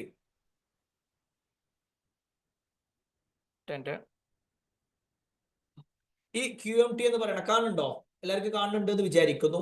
ഈ ഒരു ആപ്പില് നിങ്ങൾക്ക് എന്ത് ചെയ്യുന്നു വെച്ച് കഴിഞ്ഞാൽ, ഇതില് ഹിഫ്ള് എന്ന് പറയുന്ന ഒരു ഭാഗമുണ്ട്. ഈ ഹിഫ്ളിന്റെ ഭാഗം എടുത്തു കഴിഞ്ഞാൽ ഇൻഷാ അല്ലാഹ് ഞാനിത് ഗ്രൂപ്പിൽ ഇട്ടുതരാം, നിങ്ങൾക്ക് ഒന്നും കൂടി ഇതാവും. ഇതിൽ എങ്ങനെ പ്രാക്ടീസ് ചെയ്യണമെന്നുണ്ട്, ഓരോന്നും പ്രാക്ടീസ് ചെയ്യേണ്ടത്, അതേപോലെ തന്നെ മെമ്മറി അതിന്റെ ടെസ്റ്റ് എങ്ങനെയാണ് നടത്തേണ്ടത് എന്നുള്ളതും. ഒരായത്ത് തന്നെ നമുക്ക് പിന്നെ ഒന്നിലധികം തവണ ആ ആയത്ത് ഇങ്ങനെ 5 തവണ കേൾക്കണം തോന്നി 5 തവണ കേൾക്കാൻ പറ്റും. ആ ആയത്ത് ഇങ്ങനെ ആവർത്തിച്ച് ആവർത്തിച്ച് വരും, അത് നമുക്ക് കേൾക്കാൻ പറ്റും. അവിടെ പ്രത്യേകം ശ്രദ്ധിക്കേണ്ട ഒരു കാര്യം എന്താണെന്നറിയോ? നമ്മൾ കേൾക്കുന്ന കാര്യ ഒരാളുടെ കിറാത്തി നമ്മൾ കേൾക്കുമല്ലോ, അതെന്നും ഒരാളുടെ തന്നെ ആകാൻ നോക്കുക. കുറച്ച് ദിവസം മിഷാരിന്റെ കേൾക്കുക, കുറച്ച് ദിവസം അജമിന്റെ കേൾക്കുക, കുറച്ച് ദിവസം സുദൈസിന്റെ കേൾക്കുക, കുറച്ച് ദിവസം വേറെ ആരുടെയൊക്കെയോ കേൾക്കുക. അങ്ങനെ ആയി കഴിഞ്ഞാൽ നമുക്ക് ആകെ വസ്വാസം. എപ്പോഴും ഒരാളെ സെലക്ട് ചെയ്യുക, ഒറ്റ ആളെ. കുറേ ആളുകളുണ്ടല്ലോ, ഒരുപാട് കാര്യങ്ങളുണ്ട്, അതിൽ ആരുടെയെങ്കിലും ഒരു കിറാത്ത് മാത്രം, ഒരാളുടെ കിറാത്ത് മാത്രം സ്ഥിരമായി നമ്മൾ കേൾക്കുക. അപ്പൊ എന്ത് ചെയ്യുമെന്ന് വെച്ച് കഴിഞ്ഞാൽ അതിലേക്ക് നമ്മുടെ ആ ഒരു പിന്നെ കേട്ടിട്ട് നമുക്ക് എന്ത് ചെയ്യാൻ പറ്റും, അത് മനഃപ്പാടമാകുന്ന ഒരു അവസ്ഥ ഉണ്ടാകും. അപ്പോ ഈ ഒരു 20 തവണ നമ്മൾ എന്ത് ചെയ്യണം, ഒരായത്ത് കേൾക്കുക. അതിങ്ങനെ നോക്കുമ്പോൾ, കേൾക്കുക എന്ന് പറയുമ്പോൾ വീണ്ടും വീണ്ടും ഞാൻ ഓർമ്മപ്പെടുത്തി തരുന്നു, ഖുർആൻ നമ്മുടെ കയ്യിൽ ഉണ്ടാവണം. എന്നിട്ട് ആ ഖുർആനിൽ ഇങ്ങനെ വരി വെച്ചുകൊണ്ട് ആയത്ത് ഇങ്ങനെ ഓതുന്ന സമയത്ത് വഇദാ ഖീല ലഹും എന്നിട്ട് പറയുമ്പോൾ ഇങ്ങനെ വിരൽ വെച്ച് ഇങ്ങനെ പോണം. എന്നിട്ട് 20 തവണ കേട്ട് കഴിഞ്ഞിട്ട് പിന്നെ നമ്മൾ 20 തവണ നമ്മൾ ഓതും ചെയ്തിട്ട്, എന്നിട്ടും നിങ്ങൾക്ക് പഠിഞ്ഞിട്ടില്ലെങ്കിൽ പറയും. കാരണം അത്രയും കോൺഫിഡൻസോട് കൂടിയാണ് പണ്ഡിതന്മാർ ഈ വിഷയം എണ്ണീട്ടുള്ളത്. അത്രയും എളുപ്പത്തിൽ പഠിക്കാൻ പറ്റും. അള്ളാഹു നമുക്കെല്ലാം എളുപ്പമാക്കി തരുമാറാവട്ടെ. ഏതായിരുന്നാലും ഈ പറഞ്ഞ കാര്യങ്ങൾ കേവലം കേട്ടുപോകുക എന്നുള്ളതല്ല, ആവർത്തിച്ച് കേൾക്കുക, ആവർത്തിച്ച് ഓതുക, അതേപോലെ തന്നെ ആവർത്തിച്ച് പിന്നെ പറഞ്ഞു കൊടുക്കുക. വേറെ ഒരു പിന്നെ നമ്മുടെ അധ്യാപകന്റെ അല്ലെങ്കിൽ അധ്യാപികയുടെ മുന്നിലും നമ്മൾ എന്ത് ചെയ്യണം, ആ രൂപത്തിൽ ഇങ്ങനെ കേട്ടു പറഞ്ഞു പോകുന്ന ഒരു അവസ്ഥ ഉണ്ടാവണം. ഈ 7ാമത്തെ പോയിന്റിൽ തന്നെയാണ് നമ്മൾ പറയുന്നത്, കേൾക്കുമ്പോ കേൾക്കുമ്പോ കേൾക്കുമ്പോ ഞാൻ അങ്ങനെ വീണ്ടും വീണ്ടും പറയണത് എന്തിനാ വെച്ചാൽ നിങ്ങൾ മറന്നു പോകരുത് എന്നുള്ളത് കൊണ്ടാണ്. നമ്മുടെ മുന്നിൽ ഖുർആൻ ഉണ്ടാവണം, വേറുള്ള തിരക്കുകളിൽ നിന്ന് വിട്ടിട്ടാവണം. നമ്മൾ ഖുർആൻ മുന്നിൽ വെച്ച് എല്ലാ തിരക്കുകളിൽ നിന്നും മാറി നമ്മൾ ഹെഡ്സെറ്റ് വെച്ചിട്ടാണെങ്കിൽ അങ്ങനെ, അല്ല മൊബൈൽ ഓൺ ആക്കിയിട്ടാണെങ്കിൽ അങ്ങനെ, അതവിടെ വെക്കുക. എന്നിട്ട് ഫോണ് പിന്നെ നോക്കല്ലേ, പിന്നെ നോക്കണ്ട. ആ ഫോൺ അങ്ങോട്ട് മാറ്റി വെച്ച് കേൾവി മാത്രം. അത് നമ്മുടെ മുന്നിൽ ഖുർആൻ, ഏത് ഖുർആനാണോ നമ്മൾ മനഃപ്പാടമാക്കാൻ വെക്കുന്നത് അതേ ഖുർആൻ മുന്നിൽ വെക്കുക. എന്നിട്ട് നമ്മൾ ഇങ്ങനെ വരി വെച്ചുകൊണ്ട് നമ്മുടെ വിരലുകളിൽ ഇങ്ങനെ വരികൾ ഇങ്ങനെ വെച്ചുകൊണ്ട് ഇങ്ങനെ പോണം. ഇനി ഒറ്റ സമയത്ത് 20 തവണ കേൾക്കാൻ ബുദ്ധിമുട്ടാണോ, 5 തവണ കേൾക്കുക, എന്നിട്ട് പിന്നെ 5 തവണ ഓതുക, പിന്നെ വേറെ സമയം എടുക്കുക, 5 തവണ കേൾക്കുക, 5 തവണ ഓതുക. ഇങ്ങനെ ചെയ്താലും കുഴപ്പമില്ല. ഏതായിരുന്നാലും ഒരു 20 തവണ കഴിയുമെങ്കിൽ 20 തവണ ഒറ്റ തവണ എന്നെ കേൾക്കാൻ നോക്കുക. അപ്പൊ നമുക്ക് എന്ത് ചെയ്യും, കുറേ കാര്യങ്ങൾ, കുറേ ഓർമ്മയിൽ ഇത് നിൽക്കുന്ന ഒരവസ്ഥ ഉണ്ടാകും. 7ാമത്തെ കാര്യം ഇതാണ്. ഇനി 8ാമത്തെ കാര്യം എന്താണെന്ന് വെച്ച് കഴിഞ്ഞാൽ, എല്ലാ നമസ്കാരങ്ങളിലും ചൊല്ലുക എന്നുള്ളതാണ്. എല്ലാ നമസ്കാരങ്ങളിലും നിങ്ങൾ ഒരായത്ത് പഠിച്ചാൽ എന്ത് ചെയ്യണം എന്ന് വെച്ച് കഴിഞ്ഞാൽ, പിന്നെ നിങ്ങൾ ഒരു മിനിറ്റ് കേട്ടോ, എന്തൊക്കെയോ ചോദ്യങ്ങൾ ഇവിടെ വന്നിട്ടുണ്ട്. ഇതിൽ ഒരു ചോദ്യം വന്നിട്ടുണ്ട്, ആപ്പിന്റെ പേരെന്താന്നുള്ളത്. QMT. ഞാൻ നിങ്ങൾക്ക് ഗ്രൂപ്പിൽ ഇട്ടുതരാം. നമ്മൾ ഗ്രൂപ്പിൽ എല്ലാവരും ഉണ്ടേ, ഗ്രൂപ്പിൽ ഉണ്ടാവും എന്ന് വിചാരിക്കുന്നു. ഗ്രൂപ്പിൽ ഇല്ലാത്തവർക്ക് വേണ്ടിയിട്ട് പറയാം, QMT എന്ന് പറഞ്ഞിട്ട് നോക്കിയാൽ മതി. അത് നമ്മുടെ അമാനിമോലുടെ തഫ്സീറുമായി ബന്ധപ്പെട്ടിട്ടുള്ളതാണ്. ഓക്കെ, എട്ടാമത്തെ കാര്യം, എല്ലാ നമസ്കാരങ്ങളിലും നമ്മൾ ചൊല്ലുക എന്നതാണ്. എല്ലാ നമസ്കാരങ്ങളിലും ഇപ്പൊ നിങ്ങൾ ഒരായത്ത് പഠിച്ചു, അല്ലെങ്കിൽ ഇപ്പൊ നിങ്ങൾ 5 ആയത്ത് പഠിച്ചു എങ്കിൽ സുബഹ് നമസ്കാരത്തിന് നിങ്ങൾ ഒന്നാമത്തെ റക്കാത്തിലും രണ്ടാമത്തെ റക്കാത്തിലും ആ 5 ആയത്ത് ചൊല്ലിയാൽ മതി. ഖുറാനിലെ ഏതെങ്കിലും ഒന്ന് ഓതാന്നാണല്ലോ പറഞ്ഞേ. നമ്മൾ അത് മാത്രം ചൊല്ലിയാൽ ഒരു കുഴപ്പമില്ല. ഇനി അല്ല, നിങ്ങൾക്ക് അതിന്റെ കൂടെ വേറെ സൂറത്തുകൾ ചെല്ലണോ, എന്നാൽ അങ്ങനെ ചെയ്യാം. ആദ്യം ഈ 5 ആയത്ത് ഓതുക, അല്ലെങ്കിൽ ആദ്യം ചെറിയ സൂറത്തുകൾ ഓതുക, എന്നിട്ട് പിന്നെ വീണ്ടും ബിസ്മി ചൊല്ലുക, എന്നിട്ട് ഈ 5 ആയത്ത്. അല്ല, നിങ്ങൾ 20 ആയത്ത് പഠിച്ചു, ആ 20 ആയത്ത് പഠിച്ചിട്ടുണ്ടെങ്കിൽ അതിന്റെ കൂടെ ഇതുകൂടി നിർവഹിക്കുക. നിങ്ങൾക്ക് വേറെ ഓതണമെങ്കിൽ എന്നുള്ള നിലക്കാ പറയണത്. അല്ല, നിങ്ങൾ 20 ആയത്ത് പഠിച്ചോ എങ്കിൽ സുബഹിന്റെ ഒന്നാമത്തെയും രണ്ടാമത്തെയും റക്അത്തിൽ അത് നമുക്ക് ചെല്ലാം. ളുഹറിന്റെ ഒന്നാമത്തെയും രണ്ടാമത്തെയും റക്അത്തിൽ ഫാത്തിഹയ്ക്ക് ശേഷം ഇത് ചെല്ലാം. അതേപോലെ തന്നെ അസറിന് ചെല്ലാം, മഗ്രിബിന് ചെല്ലാം, ഇശാഇന് ചെല്ലാം. അങ്ങനെ നോക്കിക്കഴിഞ്ഞാൽ ഫർള് നമസ്കാരത്തിൽ മാത്രം നമ്മൾ ഒരായത്ത് പഠിച്ചാൽ അല്ലെങ്കിൽ 2 ആയത്ത് പഠിച്ചാൽ, 3 ആയത്ത് പഠിച്ചാൽ, എത്ര ആയത്താണോ നമ്മൾ ചൊല്ലുന്നത് അത്രയും ആയത്ത് ഫർള് നമസ്കാരം മാത്രം നോക്കിയാൽ 10 വട്ടമുണ്ട്. ഫർള് നമസ്കാരം മാത്രം നോക്കുകയാണ്. ഇനി നമ്മൾ റവാത്തിബ് സുന്നത്തുകൾ നോക്കിക്കഴിഞ്ഞാലോ 12 എണ്ണം. റവാത്തിബ് സുന്നത്തിൽ 12 തവണയായി. അപ്പോ 10 + 12 22 തവണ അപ്പൊ തന്നെയായി. ഇനി അല്ല, നമ്മൾ എപ്പോ വുളു എടുത്താലും വുളുവിന്റെ സുന്നത്ത് സ്കരിക്കുന്നവരാണോ, എന്നാൽ അതിന്റെ കൂടെ ചൊല്ലിക്കോ. രാത്രി നമസ്കാരം നിർവഹിക്കുന്നവരാണോ, അതിന്റെ കൂടെ ചൊല്ലിക്കോ. ഇങ്ങനെ നോക്കിക്കഴിഞ്ഞാൽ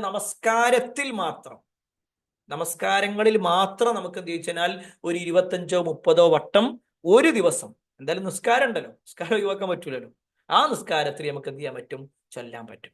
അപ്പോ നേരത്തെ പറഞ്ഞതുപോലെ 20 വട്ടമായി, പിന്നെ നിസ്കാരത്തിൽ ഒരു 20-25 വട്ടമായി. അപ്പോ ഏകദേശം ഒരു 10-40 തവണ നമ്മൾ എന്ത് ചെയ്തു, ഓൾറെഡി ഇത് കേട്ടുകൊണ്ടിരിക്കുക, അതേപോലെ തന്നെ ചൊല്ലിക്കൊണ്ടിരിക്കുക. എന്നിട്ടും ഒരാൾക്ക് പഠിയില്ല എന്ന് പറയാൻ പറ്റുമോ? അതിനാണ് ഞാൻ ഇങ്ങനെയൊക്കെ പറഞ്ഞു തരുന്നത് കേട്ടോ. ഇനി 9ാമത്തെ കാര്യം എന്താണെന്ന് വെച്ച് കഴിഞ്ഞാൽ, കഴിയുമെങ്കിൽ എഴുതി പഠിക്കുക. അതിലും ഒരു പ്രധാനപ്പെട്ട ഒരു കാര്യമാണ്. നമ്മൾ ഒരു കാര്യം നോക്കുന്നതും അത് വായിക്കുന്നതും അത് എഴുതുന്നതും, ഇതിൽ ഏറ്റവും കൂടുതൽ നമ്മുടെ മെമ്മറിയിലേക്ക് കയറുക എഴുതുന്നതാണ്. ഒരാൾ നോക്കി അതിങ്ങനെ നിൽക്കും, അത് അവിടെ ഒരു പിക്ചറായിട്ട് ഇങ്ങനെ നിൽക്കായിരിക്കും. എന്നാൽ അത് വായിക്കും കൂടി ചെയ്യുമ്പോൾ സ്വാഭാവികമായിട്ടും നമ്മുടെ കേൾവി ശക്തിയെ കൂടി അത് ബാധിക്കും. അതായത് നമ്മളിപ്പോ ഒരായത്ത് ഇങ്ങനെ വായിക്കുമ്പോൾ അത് നോക്കുക മാത്രമല്ല, അത് വായിക്കുക കൂടി ചെയ്യുന്ന സമയത്ത് നമുക്ക് കൂടുതൽ മെമ്മറി കിട്ടും. ഇനി അതിൽ ഏറ്റവും കൂടുതൽ മെമ്മറി കിട്ടുന്നതാണ് എഴുത്ത്. ഞാനിതിന്റെ ഒരു പേഴ്സൻറ്റേജ് ഒന്നും പറയണില്ല, പിന്നെ ആധുനിക ശാസ്ത്രത്തിൽ അതൊക്കെ പറയുന്നുണ്ട്, എഴുതി പഠിച്ചാൽ എന്താ മെച്ചം എന്നുള്ളത്. എഴുതുമ്പോ നമ്മൾ വെറുതെ എഴുതല്ല.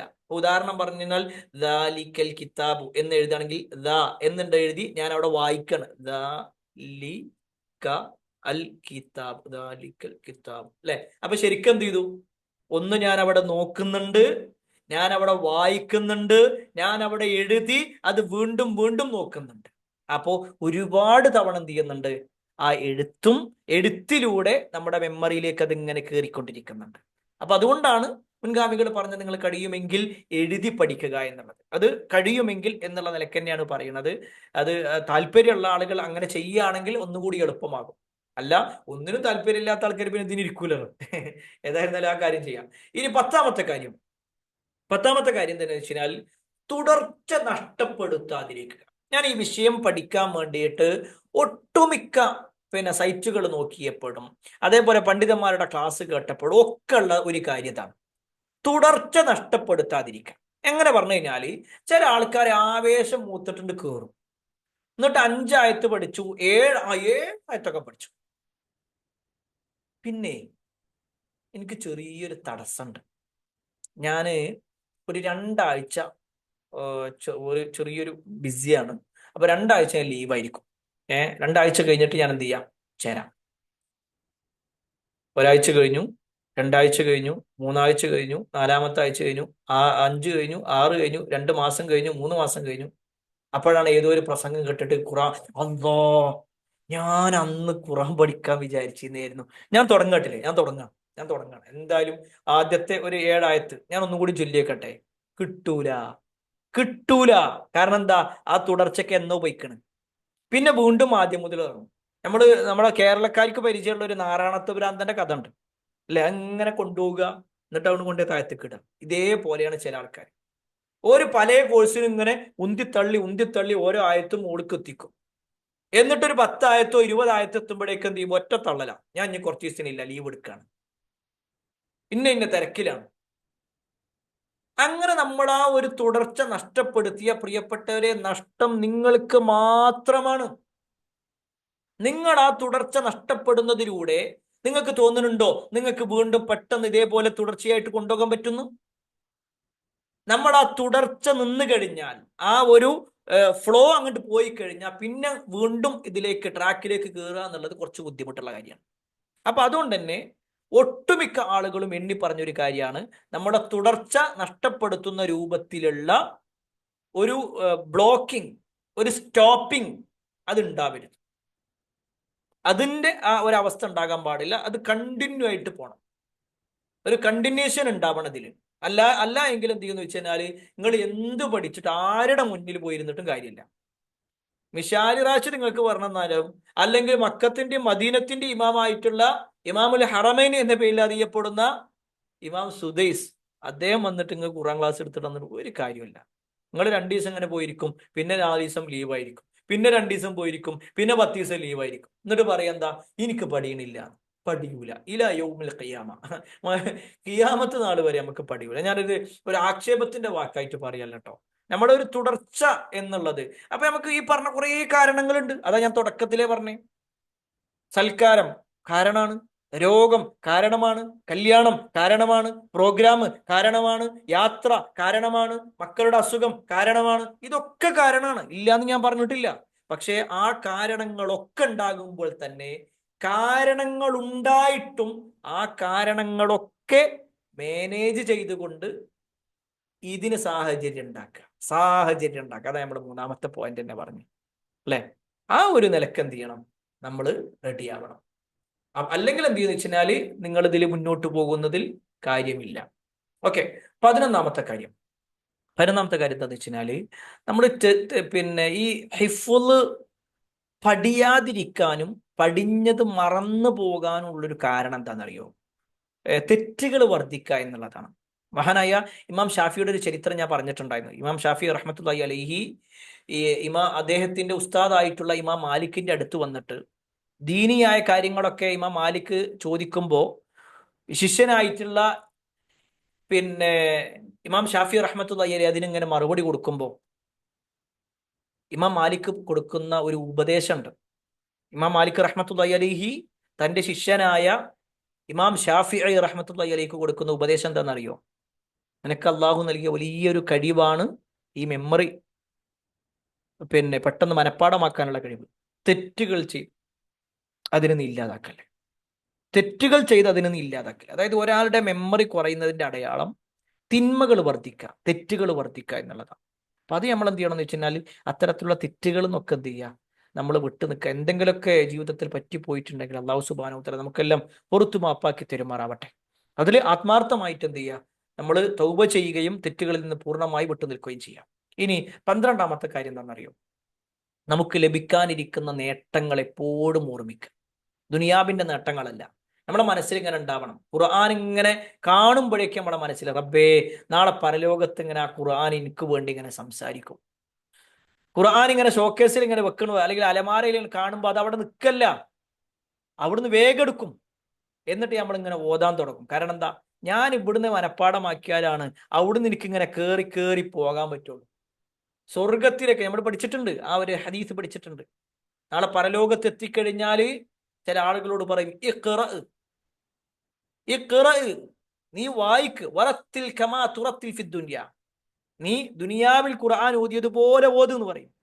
എന്നിട്ട് പറയും, നീ ചൊല്ലിയിട്ട് ഇങ്ങനെ കയറിപ്പോയിക്കോന്ന്. എവിടേക്ക്? സ്വർഗത്തിലേക്ക് ഇങ്ങനെ കയറിപ്പോ, എവിടെയാണോ നീ അവസാനമായിട്ട് നിന്റെ ഓത്ത് അവസാനിക്കുന്നത് അവിടെയാണ് നിന്റെ സ്ഥാനം ഉണ്ടാകുക. ഇതിങ്ങനെ പറയുമ്പോൾ ഒന്നോ രണ്ടോ സ്റ്റെപ്പല്ല നമുക്ക് പറയാം, നമുക്ക് ഏറ്റവും ഉന്നതമായ ഭാഗത്തെത്തണം. അപ്പോൾ ഒരു കാര്യം ഉറപ്പായി, ഏറ്റവും ഉന്നതമായ സ്വർഗത്തിൽ എത്തണമെങ്കിൽ, ജന്നാത്തിൽ ഫിർദൗസ് കിട്ടണമെങ്കിൽ ഖുർആനുമായി ബന്ധമില്ലാത്ത ഒരാൾക്ക് അത് കിട്ടൂല എന്നുള്ളത് ഉറപ്പാണ്. ഉറപ്പാണ്. കാരണം എന്താ വെച്ച് കഴിഞ്ഞാൽ കയറി പോകണമെന്നുണ്ടെങ്കിൽ ഖുർആൻ ഓതിയിട്ട് കയറാൻ പറയാ. അപ്പൊ ഖുർആൻ ഓതി പോകണമെന്നുണ്ടെങ്കിൽ ഖുർആൻ മനപ്പാടാക്കണ്ടേ? അപ്പൊ നമുക്ക് വലിയ ഒരു ഖൈർ അതിൽ കിട്ടാനുണ്ട്. നമ്മൾ പഠിക്കുന്നതിലൂടെ നമ്മുടെ മാതാപിതാക്കൾക്ക്, നമ്മളെ ഉമ്മാനിപ്പാൻ ഇഷ്ടപ്പെടുന്നില്ലേ?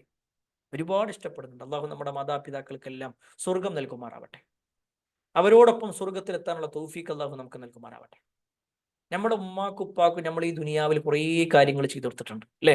എത്ര ചെയ്തു കൊടുത്താലും നമുക്ക് മതിയാകൂല. കാരണം എന്താ? അതിൻ്റെ ഉപ്പയാണ്, അതിൻ്റെ ഉമ്മയാണ്. ആ ഒരു വൈകാരികതയിൽ, ആ ഒരു താല്പര്യത്തിലാണ് നമ്മൾ എല്ലാ കാര്യം ചെയ്തു കൊടുക്കുക.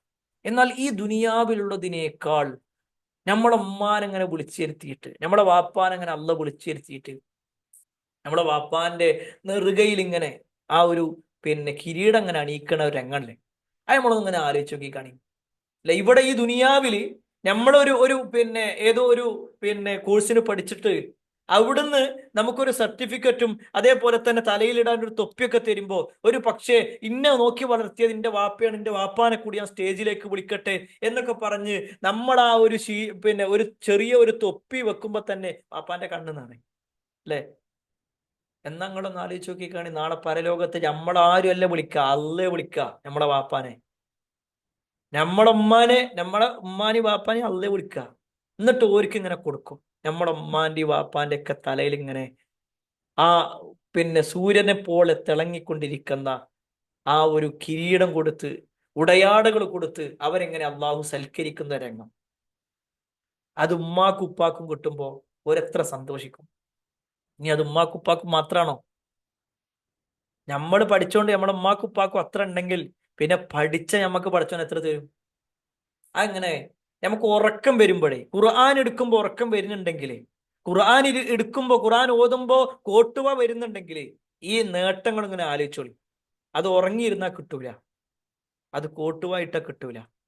ആ നമ്മുടെ വീട്ടിലുള്ള ഖുർആൻ ഇങ്ങനെ മേശപ്പുറത്തിരുന്നാൽ കിട്ടണതല്ലത്. ആ ഖുർആൻ നമ്മുടെ കൽബിൽ കിടക്കണം, നമ്മുടെ മെമ്മറിയിൽ കിടക്കണം, നമ്മുടെ നാവിൽ എപ്പോഴും ഉണ്ടാവണം. അതിങ്ങനെ നിരന്തരമായിട്ട് നമ്മളെ ഖുർആനുമായിട്ട് ബന്ധം ഉണ്ടാക്കുമ്പോൾ പ്രിയപ്പെട്ടവരെ, ഈ പറഞ്ഞതൊക്കെ നമുക്ക് എളുപ്പമുള്ളതായിരിക്കും. ഇനിയും ഒരുപാട് കാര്യങ്ങളുണ്ട്, നമ്മളെല്ലാം കൂടി പറഞ്ഞ് നിങ്ങളെ എന്താ പറയാ, സമയം കളയുന്നില്ല. കുറച്ച് കാര്യങ്ങൾ ഓർമ്മപ്പെടുത്തിയെന്ന് മാത്രം. അള്ളാഹു സുബ്ഹാനഹു വ തആല ഈ പറഞ്ഞ ഓരോ കാര്യങ്ങളും നമ്മുടെ ജീവിതത്തിന്റെ എല്ലാ സമയത്തും ഖുർആനുമായി നല്ല ഒരു ബന്ധമുള്ള ആളുകളാക്കി അള്ളാഹു നമ്മൾ ഓരോരുത്തരെയും മാറ്റുമാറാവട്ടെ. ഖുർആനിന്റെ ആളുകളാകുന്നതോടൊപ്പം ഖുർആൻ മനഃപ്പാടമാക്കുന്ന, അതേപോലെ തന്നെ ഖുർആൻ നാളെ പരലോകത്ത് ശുപാർശ പറയുന്ന ആളുകളിലൊക്കെ അള്ളാഹു സുബ്ഹാനഹു വ തആല നമ്മെ ഉൾപ്പെടുത്തുമാറാവട്ടെ. ചില ചോദ്യങ്ങളുണ്ട്, ഇൻഷാ അല്ലാഹ് ഞാൻ അതിലേക്ക് വരാം. അതിലുള്ള ഒരു ചോദ്യം എന്താണെന്ന് വെച്ച് കഴിഞ്ഞാൽ, ഒരേ ആയത്ത് തന്നെ രണ്ട് റക്കാത്തിലും ചെല്ലാൻ പറ്റുമോ? ഒരു കുഴപ്പമില്ല, ഒരേ ആയത്ത് തന്നെ ചെല്ലാം. ഇനി 5 വക്ത് ഉണ്ടെങ്കിൽ ആ 5 വക്തിലും ഒരായത്ത് തന്നെ ചെല്ലാം, അതിലൊന്നും തെറ്റില്ല. സൂറത്ത് ഫാത്തിഹ ചൊല്ലുക, ഫാത്തിഹയ്ക്ക് ശേഷം ആമീൻ പറഞ്ഞു കഴിഞ്ഞാൽ പിന്നെ ഖുർആനിൽ നിന്ന് അല്പം ഓതുക എന്നുള്ളതേ പറഞ്ഞിട്ടുള്ളൂ. അതാണ് അതിന്റെ ഭാഗം. അപ്പൊ അത് നമുക്ക് എന്ത് ചെയ്യാം, ഏത് സൂറത്ത് വേണമെങ്കിലും ഏത് ആയത്ത് വേണമെങ്കിലും ചെല്ലാം. ഇനി സാധാരണ നമ്മൾ ചെറിയ ചെറിയ സൂറത്തുകൾ പഠിച്ചിട്ടുണ്ട്, അത് ചെല്ലുക. അതിന്റെ കൂടെ അത് കഴിഞ്ഞതിന് ശേഷം ബിസ്മി ചൊല്ലിയിട്ട് ഇപ്പൊ നമ്മൾ പഠിച്ചുകൊണ്ടിരിക്കുന്ന സൂറത്തുകളും ചെല്ലുക, അല്ലെങ്കിൽ ആയത്തുകളും ചെല്ലുക. അപ്പൊ എന്ത് ചെയ്യും, രണ്ടും നമുക്ക് കിട്ടും. മറ്റേത് മറക്കൂല, ഇപ്പൊ പഠിച്ചുകൊണ്ടിരിക്കുന്നത് വീണ്ടും നമ്മുടെ ഓർമ്മയിൽ നിൽക്കുന്ന ഒരവസ്ഥ ഉണ്ടാക്കും.